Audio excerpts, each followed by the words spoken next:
Good afternoon, everybody. This is Churan's Tiny Homestead, and I'm Evelyn Churan.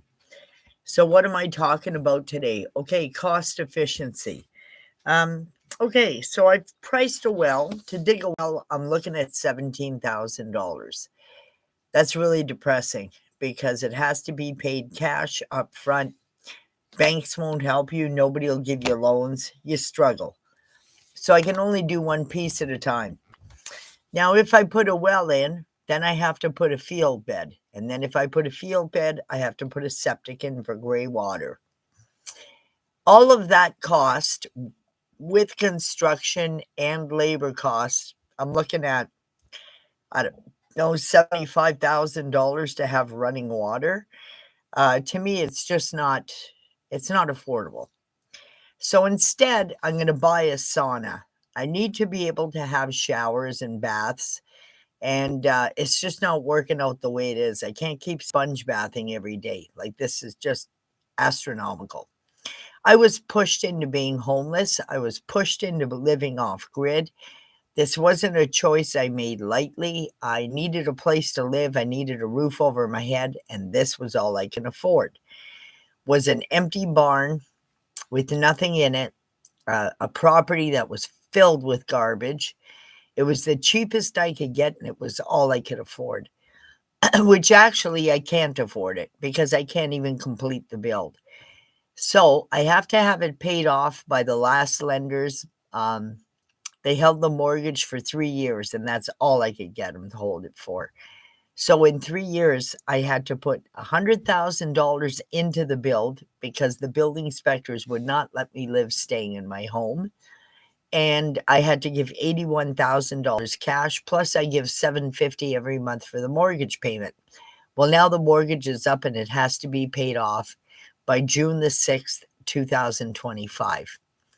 So to dig a well, put a septic, put a field bed, and then add a building to have a shower and bathtub in it, it just isn't affordable for me. I can't afford it.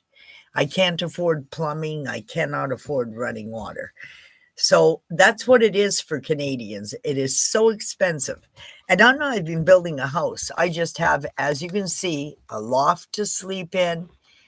This is my office and my bedroom, and kind of a living room, living quarters, small kitchenette. I boil my water. I hand carry my water.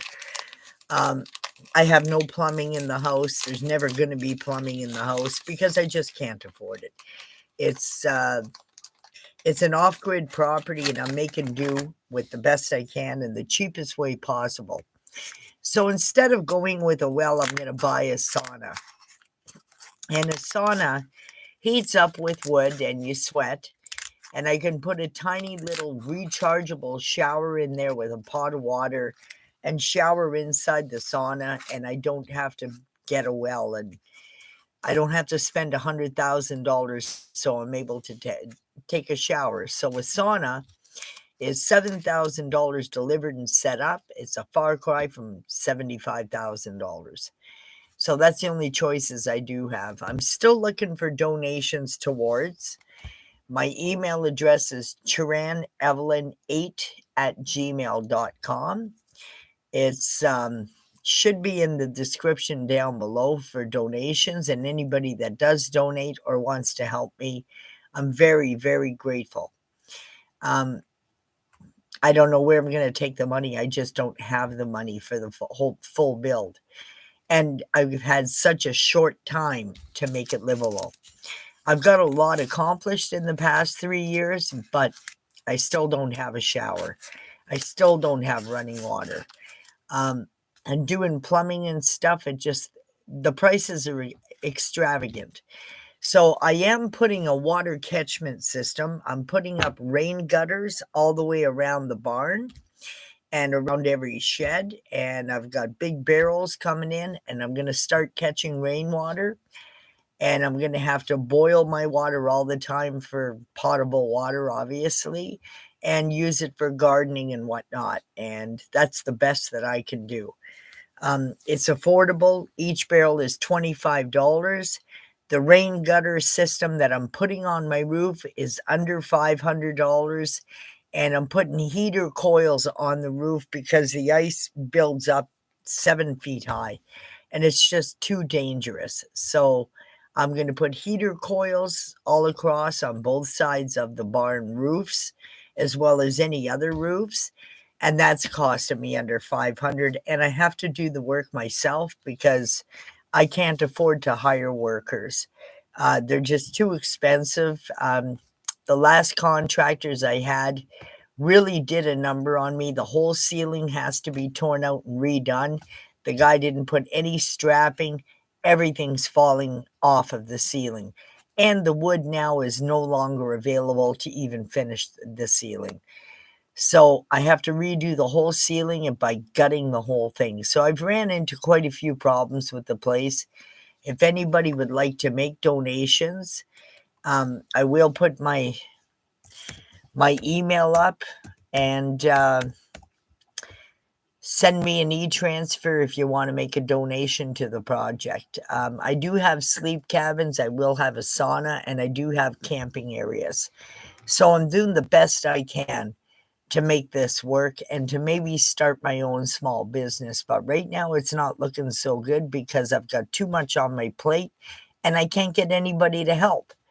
So I wish I had like 10 volunteers here, and I'd give them a camping place for, a month or two for free and help me get the work done. I sure could use any kind of help.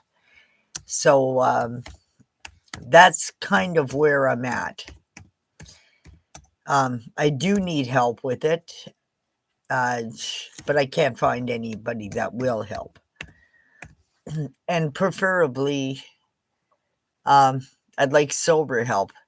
Anyways, if there's any campers that want to come out camping and don't have any problems with helping me finish the build and helping me babysit my dog and help me as a second driver, I am looking for somebody to live on the property that can work. Anyways, that's kind of all the announcements I have. If anybody is interested, I put my email in the comments down below. And like I said, I need somebody to live here to help me with everything. It would just be for like a month or two of camping and just to get a few jobs done. I have to buy all the parts and stuff yet, but I just can't pay any workers anymore. I will include meals and water, but that's all I can include until the build is done. So please contact me if you're interested and get involved with this project. Thank you very much. I'm Evelyn Churan. This is Churan's Tiny Homestead. Have a good day. Thank you.